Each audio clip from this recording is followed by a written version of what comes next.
हम दोबारा यहां पर मोदी, अमित शाह, शिंदे, अजीत पवार का झंडा छुपा कर आने वाले को मालेगांव की सड़कों पर, मालेगांव में उसका झंडा लहराने नहीं देंगे, नहीं देंगे, नहीं देंगे। मालेगांव में परचम लहराएगा तो इत्तेहाद का परचम लहराएगा, मालेगांव में परचम लहराएगा तो गुलामाने मुस्तफा का परचम लहराएगा, मालेगांव में परचम लहराएगा तो आशिक़े रसूल का परचम लहराएगा, मालेगांव में परचम लहराएगा तो वफ़ की जायदादों को बचाने वालों का परचम लहराएगा, मालेगांव में परचम लहराएगा तो दरगाहों को आबाद करने वालों का परचम लहराएगा, मालेगांव में परचम लहराएगा तो दिलों को मिलाने वाले का परचम लहराएगा, बांटने वालों का परचम नहीं उठेगा, नहीं लहराया जाएगा इंशाअल्लाह। मजलिस के अध्यक्ष बैरिस्टर असदुद्दीन ओवैसी रौनकाबाद चौक मालीगांव के मजलिस के उम्मीदवार मुफ्ती मोहम्मद इस्माइल काशमी के पक्ष में जनसभा को संबोधित करते हुए क्या सब कहा, सुने इस वीडियो में। नौजवान साथियों, मेरे तमाम मजलिसी रुफ़ा, शहनशीन बतशरीफ फरमा, मालेगांव के आमदार रुकन असम्बली मोहतरम जनाब मौलाना मुफ्ती इस्माइल साहब, मेरे तमाम मजलिसी साथी अब्दुल मालिक साहब, डॉक्टर खालिद साहब और शहनशीन पर बैठे हुए तमाम मौज़िज़ीन, अज़ीज़ान मिल्लत, आप तमाम का बेहद शुक्रिया कि आपने अपना कीमती वक्त निकाल कर आज के इस इंतखाबी जलसे में आपने शिरकत की। मेरे अजीज़ दोस्तों और बुज़ुर्गों, मैं आपके सामने इसलिए खड़ा हूँ कि आपसे गुजारिश करूँ कि 20 नवंबर के दिन आप तमाम लोग मुत्तहदा तौर पर अपने एक वोट का इस्तेमाल मुफ्ती इस्माइल साहब के हक़ में करें, जिनका इंतखाबी निशान पतंग है और ईवीएम की मशीन में उनका 5वां नंबर है। आप मुफ्ती इस्माइल साहब को वोट क्यों दें, इसलिए आपको देना है, ये मेरी आपसे गुजारिश है कि आप लोग देख रहे हैं कि हमारे वतन अजीज में पार्लियामेंट के अंदर नरेंद्र मोदी की सरकार ने एक वक्फ बिल को पेश किया और उस वक्फ बिल को जब पेश किया जा रहा था तो उस वक्त मजलिस इत्तेहादुल मुस्लिमीन की तरफ से मैंने उस बिल के इंट्रोडक्शन की मुखालिफत की और मैं आपके सामने बड़ी जिम्मेदारी के साथ कह रहा हूं कि बीजेपी और उनके तमाम साथी पार्टियां मिलकर भारत से वक्फ की जायदाद को ख़त्म करना चाहती हैं और बीजेपी के साथ शिंदे, बीजेपी के साथ अजीत पवार, और जब ये बिल पार्लियामेंट में पेश हुआ तो उस वक्त उद्धव ठाकरे के रुकने पार्लिमान लोकसभा में नहीं थे। मैं आपको बताने की ये कोशिश कर रहा हूं कि जब वक्फ का बिल पेश हुआ उस वक्त अगर पूरी दलीलों के साथ भारत के आईन का हवाला देते हुए अगर किसी एक रुकने पार्लिमान ने इस कानून को वक्फ को बर्बाद करने के लिए लाया जा रहा है, अगर किसी ने कहा तो उसका नाम असदुद्दीन ओवैसी और उस पार्टी का नाम मजलिस इत्तेहादुल मुस्लिमीन है। मेरे अजीज दोस्तों और बुजुर्गों,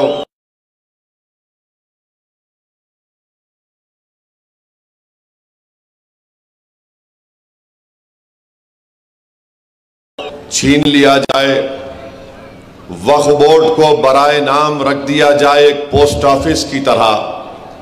और आप लोग जानते हैं कि वक्फ अगर कोई करता है वाकिफ उसका मालिक नहीं होता, वो जब वफ़ करता है तो उसका मालिक अल्लाह सुब्हाना व तआला हो जाता है। अब मोदी ये चाहती है कि वफ़ की जायदादों को कैसे छीन लिया जाए कि मालेगांव के या यहाँ के ज़िले के कलेक्टर को इख्तियार दे दिया गया कि अगर कोई रोड चलता आदमी जाकर कलेक्टर से कह दे कि ये जायदाद वफ़ की नहीं है, तो कलेक्टर साहब इंक्वायरी ऑर्डर करेंगे और जैसे ही वो इंक्वायरी करेंगे वो जायदाद वफ़ की नहीं रहेंगी। तावक्त है कि वो अपनी इंक्वायरी को मुकम्मल ना कर ले, और इंक्वायरी मुकम्मल करने के लिए कोई वक्त नहीं लिखा गया। अब कोई भी जायदाद पे कलेक्टर इंक्वायरी लिख देगा, जायदाद वफ़ की नहीं रहेगी, हम उससे महरूम हो जाएंगे। चाहे वो दरगाह हो, मस्जिद हो, कब्रस्तान हो, खानखाएं हो। फिर इसमें यह भी अख्तियार दे दिया गया कलेक्टर को कि अगर कोई वक्फ अल औलाद करना चाहता है तो मोदी आजकल फजीलतुल शेख बन चुके हैं हनफी फिक़्ह के मामलात में। वो ये कह रहे हैं कि कोई वक्फ अल औलाद उस वक्त तक नहीं कर सकता जब तक वो अपनी बेटी के हुकूक को नहीं दे देता के जायदाद में। हम नरेंद्र मोदी को ये बताना चाह रहे हैं कि वक्फ अल औलाद में भी एक वालिद या कोई भी उसकी अपनी पूरी जायदाद को अल्लाह के नाम पर वक्फ करती है, उसका बेनिफिशियरी अपने बेटे और बेटियों को बनाती है। उसका मुतवल्ली कोई मर्द भी हो सकता है और खातून भी हो सकती है, मगर नरेंद्र मोदी वक्फ अल औलाद को खत्म करना चाहती हैं। वक्फ बोर्ड में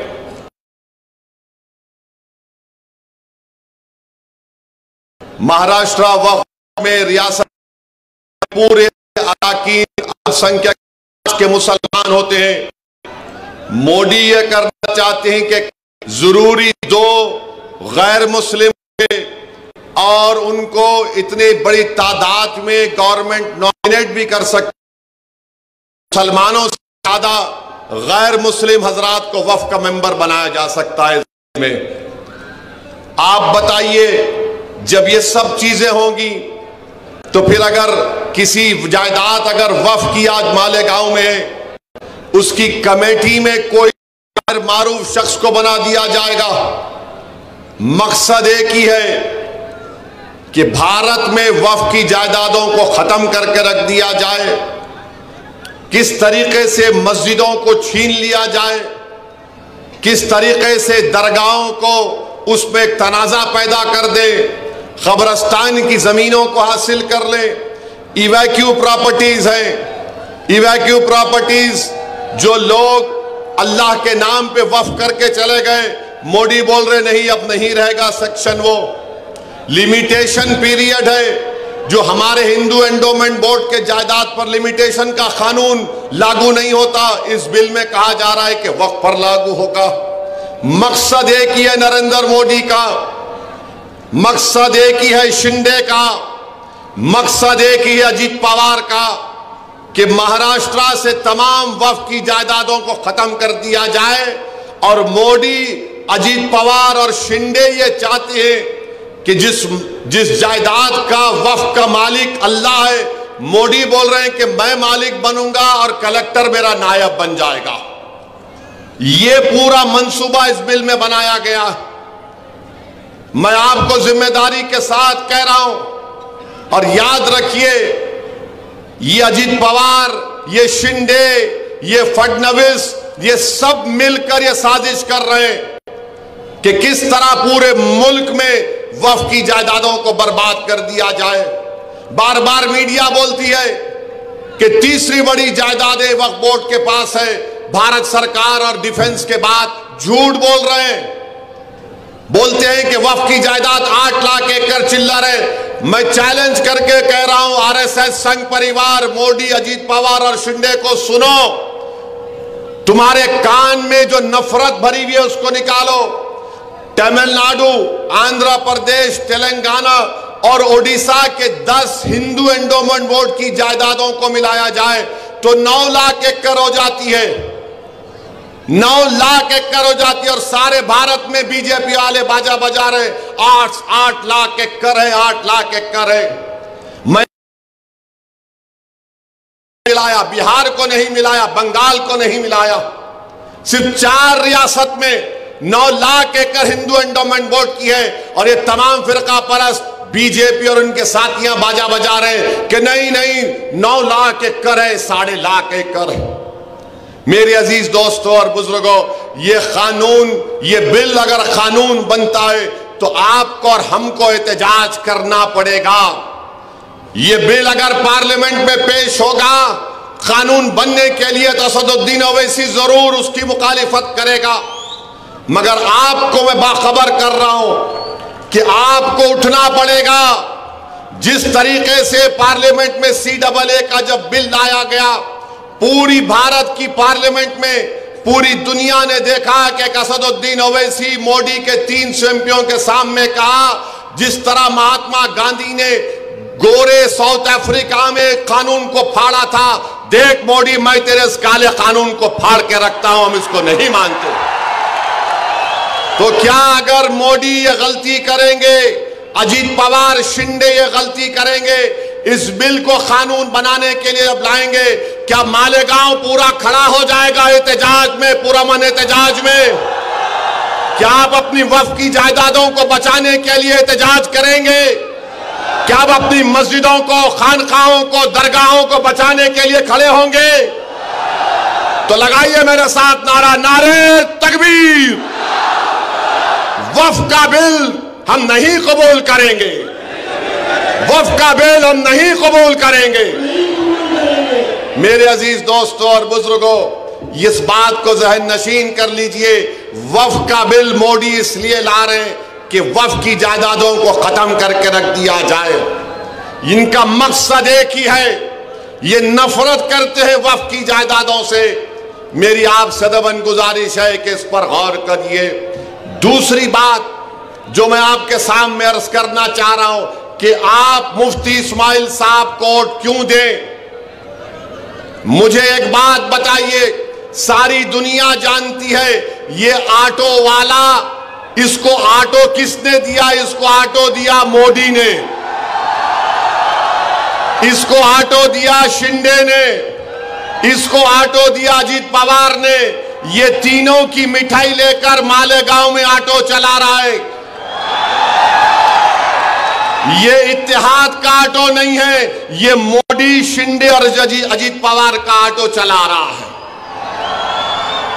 मैं आपको पूछना चाह रहा हूं, ये अगर मुफ्ती साहब इंशाअल्लाह जीतेंगे, मैं आपको की गारंटी दे रहा हूं कि मुफ्ती इस्माइल और मजलिस इत्तेहादुल मुस्लिमीन कभी शिंदे, फडणवीस, अजीत पवार, मोदी, अमित शाह का साथ नहीं दिए, ना कभी देंगे इस चुनाव के बाद, जीतने के बाद।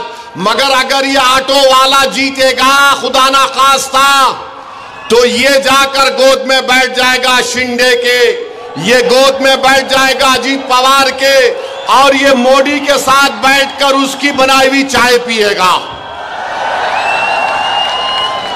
ये फर्क है मुफ्ती इस्माइल में और इस ऑटो वाले में। और याद रखो, मालेगांव की आवाम दो समंदर के किनारे एक नहीं हो सकते।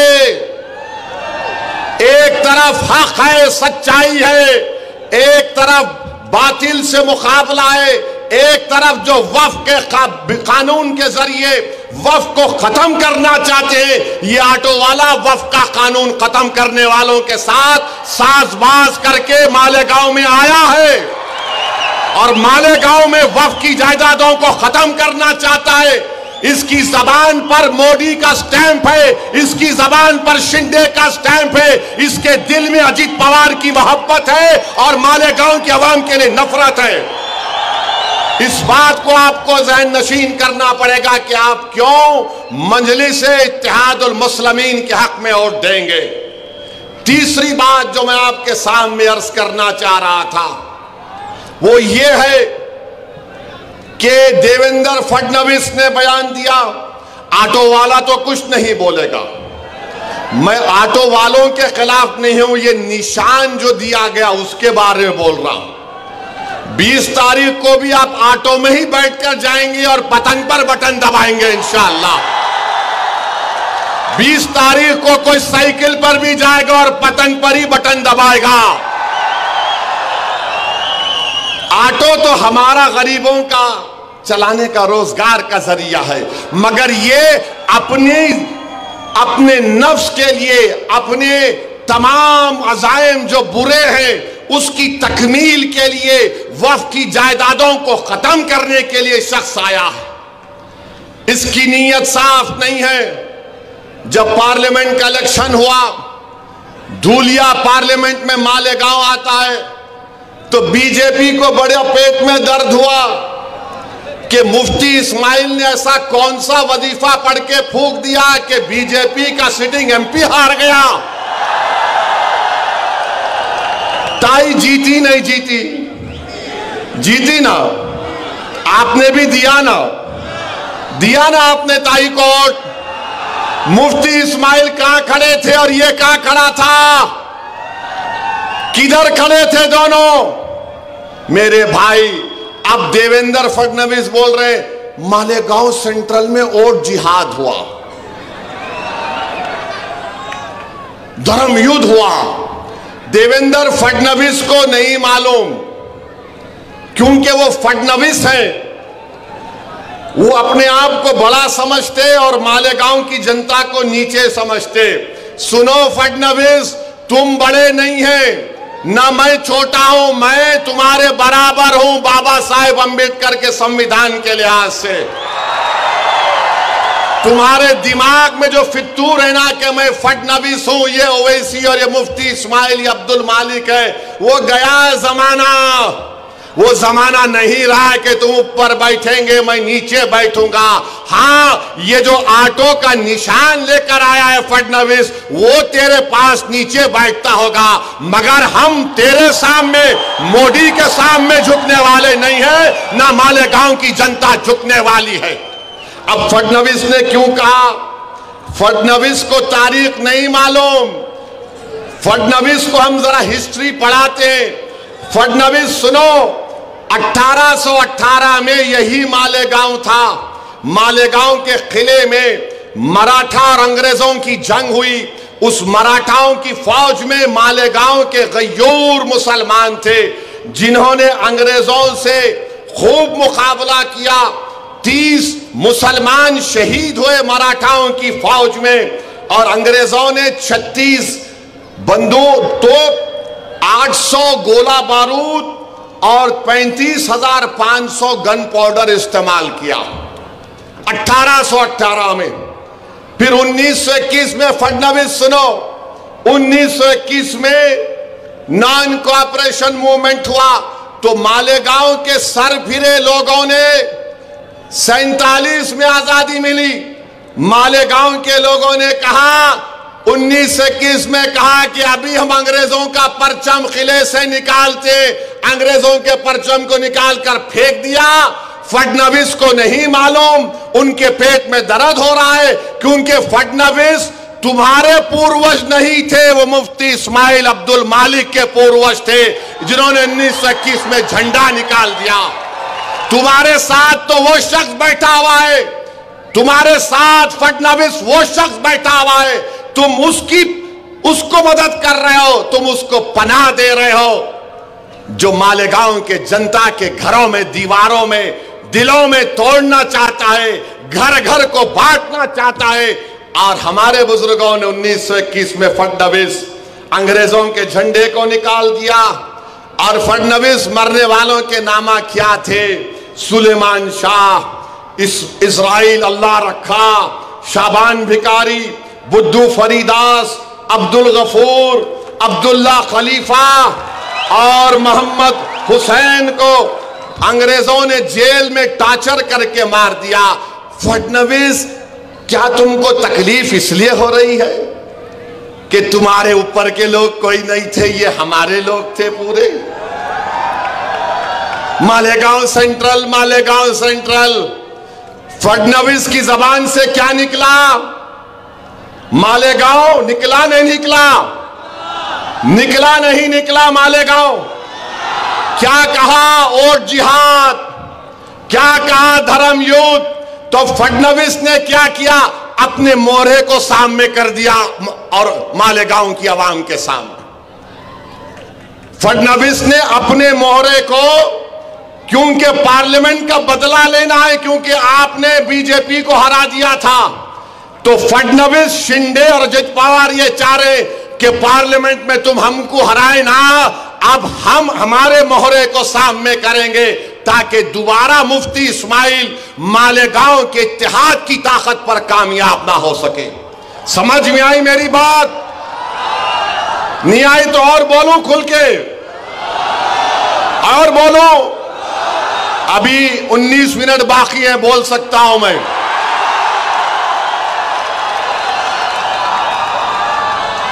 तो ये बीजेपी, आरएसएस और मोदी को सबसे पूरी ज्यादा तकलीफ इस बात की है कि हम धूलिया कैसे हार गए, ये मालेगांव सेंट्रल वालों ने क्या काम कर दिया।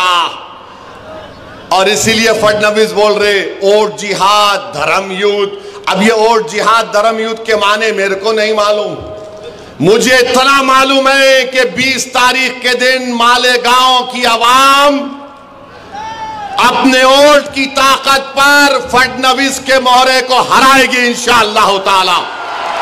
मुझे इतना मालूम कि मालेगांव की आवाम सुलेमान शाह, इजराइल अल्लाह रखा, शाबान बिखारी, बुद्धू फरीदास, अब्दुल गफूर की कुर्बानियों को ताजा कर देगी और शिंदे और अजीत पवार के चमचे को जीतने नहीं देगी इंशाअल्लाह ताला। जिस तरह इन हमारे शहीदों ने अंग्रेजों के झंडे को निकाल कर फेंक दिया, हम दोबारा यहां पर मोदी, अमित शाह, शिंदे, अजीत पवार का झंडा छुपा कर आने वाले को मालेगांव की सड़कों पर, मालेगांव में उसका झंडा लहराने नहीं देंगे, नहीं देंगे, नहीं देंगे। मालेगांव में परचम लहराएगा तो इत्तेहाद का परचम लहराएगा, मालेगांव में परचम लहराएगा तो गुलामाने मुस्तफा का परचम लहराएगा, मालेगांव में परचम लहराएगा तो आशिक़े रसूल का परचम लहराएगा, मालेगांव में परचम लहराएगा तो वफ़ की जायदादों को बचाने वालों का परचम लहराएगा, मालेगांव में परचम लहराएगा तो दरगाहों को आबाद करने वालों का परचम लहराएगा, मालेगांव में परचम लहराएगा तो दिलों को मिलाने वाले का परचम लहराएगा, बांटने वालों का परचम नहीं उठेगा, नहीं लहराया जाएगा इंशाअल्लाह। अब आपको फैसला करना है कि मुफ्ती इस्माइल को इस बुनियाद पर आपको वोट देना है। तुम क्या मोदी को कामयाब करोगे या मुफ्ती इस्माइल को कामयाब करोगे? बोलो। तुम क्या मोदी के एजेंट को कामयाब करोगे या अब्दुल मालिक को कामयाब करोगे? तुम क्या शिंदे को कामयाब करोगे या अपने आप को कामयाब करोगे? तुम क्या अपने आप को कामयाब करोगे या अजीत पवार की मिठाई लाकर बांटने वाले को कामयाब करोगे? ये फैसला मालेगांव की आवाम को करना है। चौथी वजह कि आप क्यों वोट देंगे मुफ्ती इस्माइल को। महाराष्ट्र में एक शख्स ने रसूल अल्लाह सल्लल्लाहु अलैहि वसल्लम की शान में गुस्ताखी करने की कोशिश की। कोई आका की शान में गुस्ताखी नहीं कर सकता, नहीं कर सकता। जिसका साया नहीं उसकी गुस्ताखी कोई कर सकता है। जिसके लिए जमीन और आसमान को बनाया गया उसके लिए गुस्ताखी कर सकता है।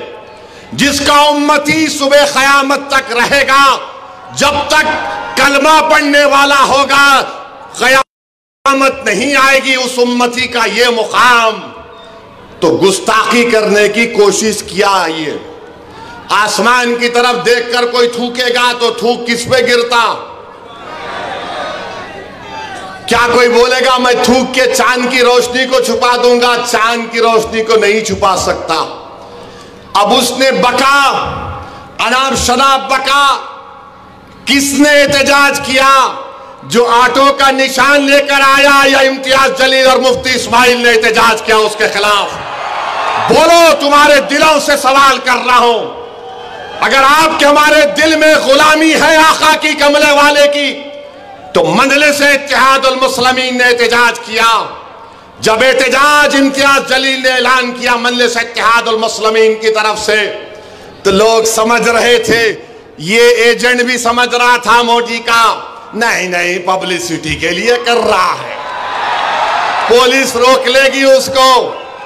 जिस दिन जुलूस निकलने का, एहतजाज निकलने का टाइम आया, इम्तियाज जलील ने मुझे फोन किया, असद भाई औरंगाबाद की पुलिस मेरे घर पे आई और बोल रही है कि आप नहीं जा सकते। मैंने कहा इम्तियाज जलील आप कबूल कर लो। इम्तियाज जलील बोले क्या बोल रहे आप? मेरा आसान है, कितने गाड़ियां औरंगाबाद को आ गए? बोले असद भाई कम से कम 5000 आ गए। मैंने कहा वो उन पुलिस के आलादार से आप रिक्वेस्ट करो। ओके सर हम नहीं जाएंगे। हमको मालूम हुआ कि औरंगाबाद में अमित शाह आए हुए हैं, उनके पास चले जाते हम। पुलिस वाले बोले नो नो नो ये नहीं हो सकता। बोले नहीं हो सकता, या तो मैं यहां जाऊंगा या तो बंबई जाऊंगा। ये कहां थे ऑटो का लेके?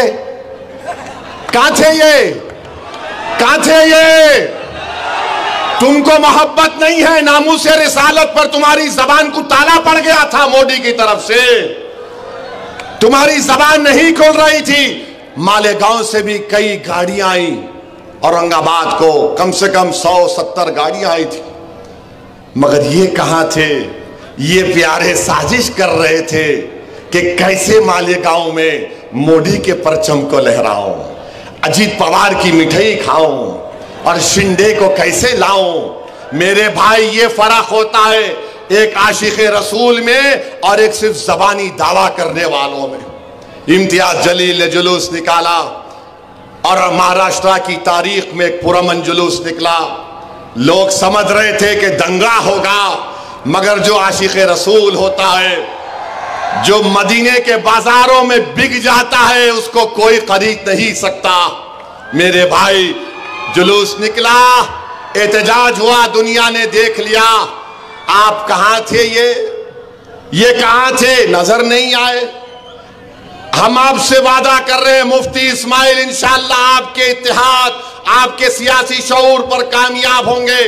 तो मजलिस इत्तेहादुल मुस्लिमीन के एमएलएस जब महाराष्ट्र की विधानसभा में जाएंगे, हम एक प्राइवेट मेंबर्स बिल असेंबली में देंगे कि किसी भी मजहब के बड़े रहनुमा या जो भी है उनके बारे में कोई भी अनाप शनाप बकेगा, वो नॉन बेलेबल ऑफेंस होगा, उसको नोटिस नहीं गिरफ्तार करके जेल को भिजाना चाहिए।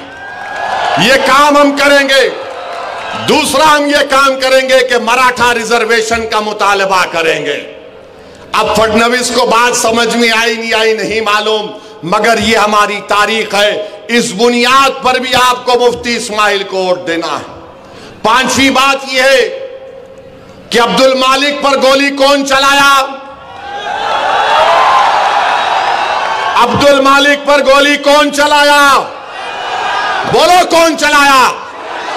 डरना नहीं, जबान को नकारा खल बनाकर पुकार कर बोलो, कौन अब्दुल मालिक पर गोली चलाया? उसका नाम क्या है? बोलो।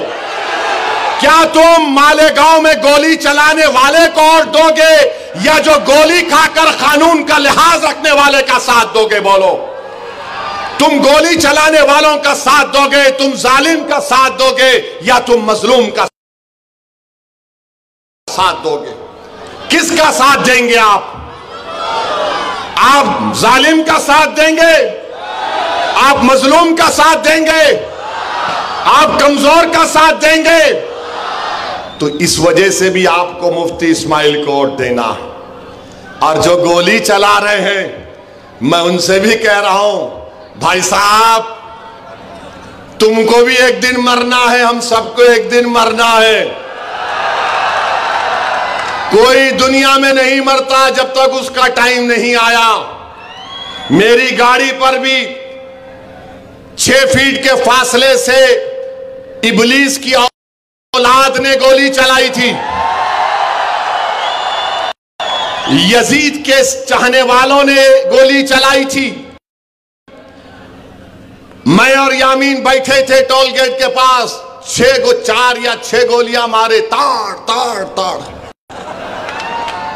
खैर हम निकल गए और ये जालिम बोलता कि अरे हम मारना चाहते थे, इन्हें नहीं मरा।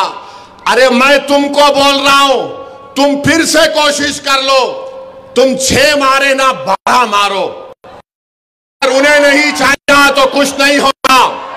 और ये गोली चलाने वाले सुन लो, तुम मौत से डरते, मौत हमारे लिए हमारी महबूबा है, याद रखो। मैं अब्दुल मालिक के बाप की मौजूदगी में बोल रहा हूं, हम मौत से डरने वाले नहीं हैं। अरे मौत को तो गले लगाना हमारा काम है। 1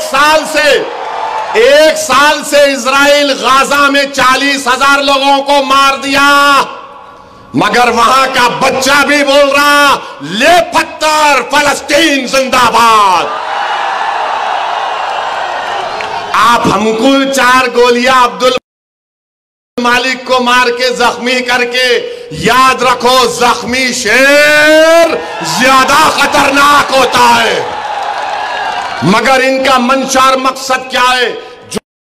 जो गोली पर भरोसा करते, बैलेट पर नहीं करते, जो गोली पर भरोसा करते, जमहूरियत पर नहीं करते, वो आपके वोट के हकदार नहीं है।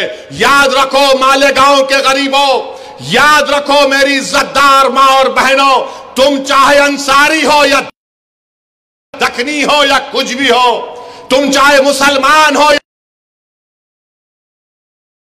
दलित हो, याद रखो अगर गोली का कल्चर शुरू हो जाएगा तो अब्दुल मालिक पर चली गई, कल तुम्हारी औलाद को मारा जाएगा, कल तुम्हारी बेटी बेवा होगी, कल तुम्हारे बच्चे यतीम होंगे। इसलिए गोली चलाने वालों का साथ हम नहीं दे सकते। जान बचाने वालों का साथ दो, जान लेने वालों का साथ मत दो, कातिलों का साथ मत दो, जिंदगी बचाने वालों का साथ दो। और वो है मजलिस इत्तेहादुल मुस्लिमीन। मुफ्ती इस्माइल को इसलिए आपको वोट देना है, इसीलिए आपको वोट देना है। अब आप बोलेंगे एक और वजह बताओ असदुद्दीन। एक और वजह यह है मेरे दोस्तों, करबला का मैदान है, इमाम हुसैन है, पानी बंद कर दिए, खुद पानी पीते थे, मगर याद रखो तारीख पुकार पुकार कर कह रही है, जिसने इमाम हुसैन का पानी बंद किया आज जमाना उनको भुला दी। आज जो उस वक्त पानी नहीं पियाले रसूल, आज सुबह क़यामत तक दुनिया उनको याद रखती है। याद रखो जालिमों, तुम्हारा जुल्म ज्यादा चलने वाला नहीं है। तुम ये समझ रहे हो कि तुम किसी को डराएंगे, पोस्टर नहीं लगाना, हम ऐसा कर देंगे, जमीन पे कब्जा कर लेंगे। अरे तुम ड्रग्स को मालेगांव में आम कर दिए, तुम ड्रग्स को मालेगांव में आम कर दिए। क्या नाम है उसका? हाँ नहीं नहीं, और एक नाम भी है, और एक नाम भी है।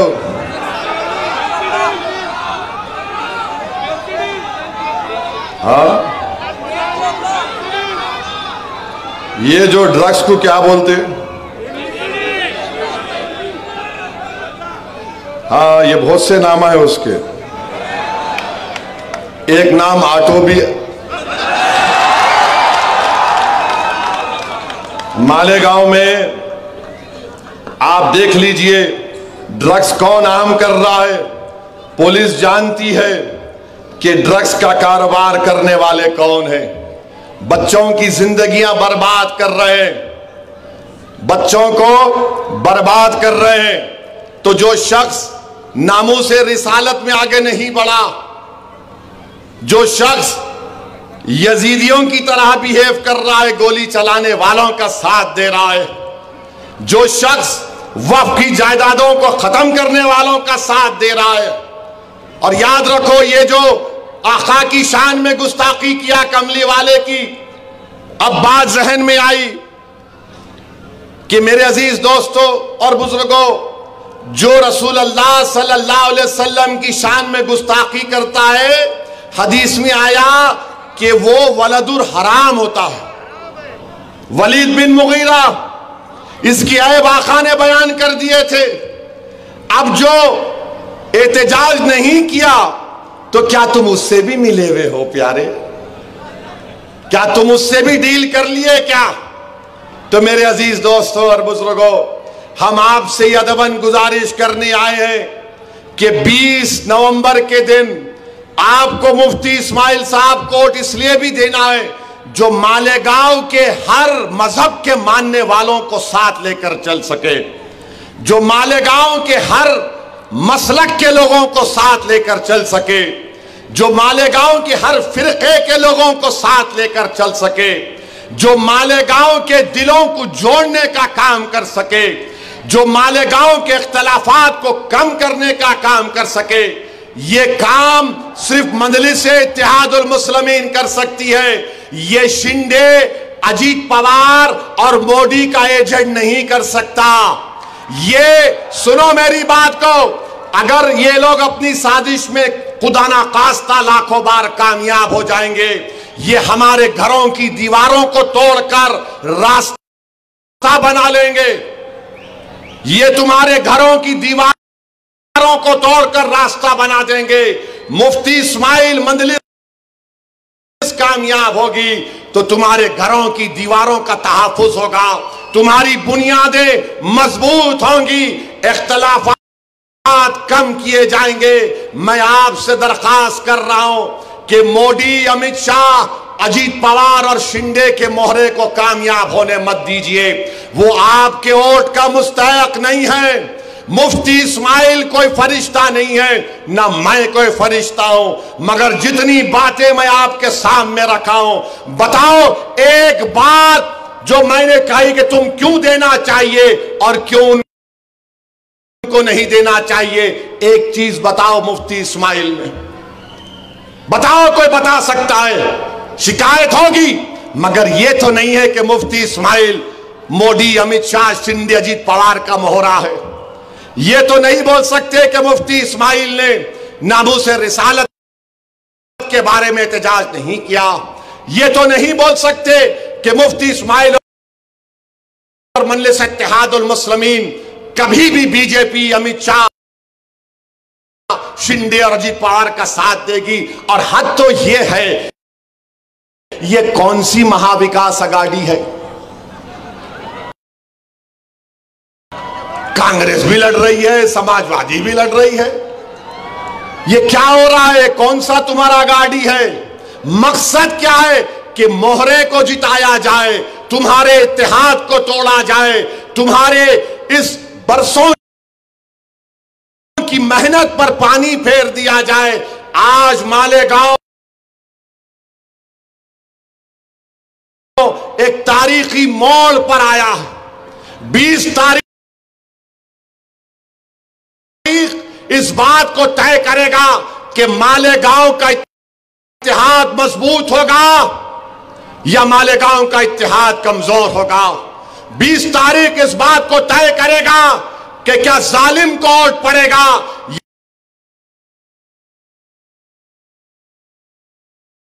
या जालिमों से पंजा आजमाई करने वालों का आप साथ देंगे। 20 तारीख इस बात को तय करेगा कि कोई इमाम हुसैन का परचम उठाने वाले का आप साथ देंगे या यजीदी लश्करों का जो मोहरा बनकर आ रहा है उसका आप साथ देंगे। 20 तारीख इस बात को तय करेगा कि आप दिलों को मिलाने वाले का साथ देंगे या दिलों को तोड़ने वाले का साथ देंगे। 20 तारीख इस बात को तय करेगा कि अब्दुल मालिक को इंसाफ मिलेगा या फिर और ऐसे अब्दुल मालिक पर गोलियां चलाई जाएंगी। 20 तारीख इस बात को तय करेगा कि मालेगांव में जो लोग नशा दे रहे हैं, ड्रग्स दे रहे हैं, हम उनका ताक़ुब करेंगे या फिर वो हम पर हावी हो जाएंगे। 20 तारीख इस बात को तय करेगा कि अगर दोबारा महाराष्ट्र में कोई नामूसे रिसालत पर कोई बकवास करेगा तो हम एहतजाज करने वालों का साथ देंगे या फिर जालिमों से जाकर हाथ मिलाने वालों का साथ देंगे। तो बताओ मालेगांव की आवाम, बताओ मेरी मां और बहनों, किसका साथ दोगे आप?